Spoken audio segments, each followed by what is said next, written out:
Pur mar mananas en pur mawendo e kaunti ma Siaya, kuma moko kuom jopur koro temo purno tok mano mar oduma dhi kodgi marach, ka giwacho ni ok giyude yuto moro amora. Joseph Agunda en achiel kuom jopurgo, owuok e gwenge ma Masanga e Kogelo, komiyo wasigande gimomiyo odonje pur mar mananas. Joseph Agunda en japur e gwenge ma Masanga mayudore Alego. Odonje pur mar mananas tok mano mar oduma mosebedo kopidho kuom higni koro chako lalo yuto. Naweyo pur mar oduma nikech ndalo moro napidho oduma e puodho ka, to koth ne nochwe mana dwe 2 kende, to koth norumo bo oduma go nene ok ne wakeyo maber. Koro mano nomiyo aneno ni dhi mbele gi pidho oduma biro mana medo miya hasara, to kendo bende biro miyo ni apitho season ka season, to naneno ni nitie thuolo mar pidho matunda manyalo miya pesa dwe ka dwe nyaka higa rum ka yuda pesa. Nochako purni gi kodhi mananas maromo 6,000 e puodho ni. Kanase pidho 6,000 go e puodho moro ma ok ma, to naneno ka natiyo gi pesa ma ok ng'eny ahinya. Natiyo gi 150,000 chakre kodhi, doyo nyaka chieng' mana uso gi.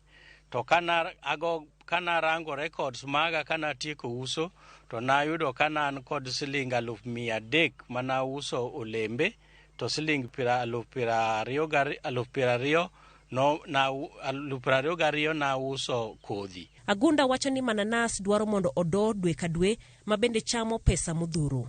Maduoko chien omenda mar doyo, opedho it rabolo e kind mananas mar geng'o buya dongo. Mai bende owacho ni konyo koro ok okwo yadh nego buya.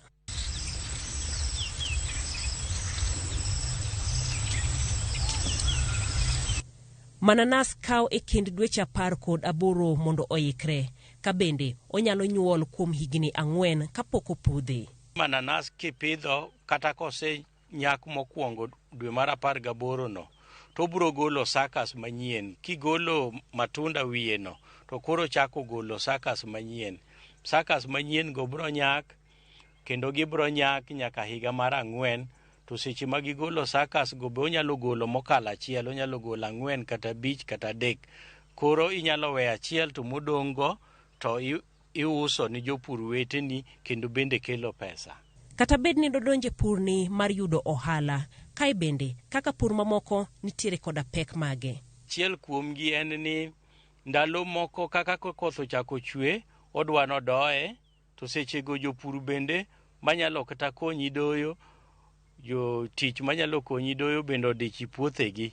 Mane shida ma seche moko waneno.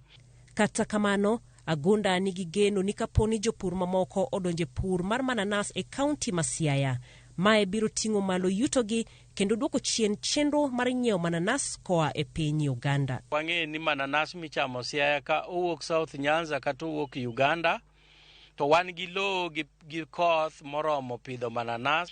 Koro okane tiende mondo wachwe ma ok wadonji tich machal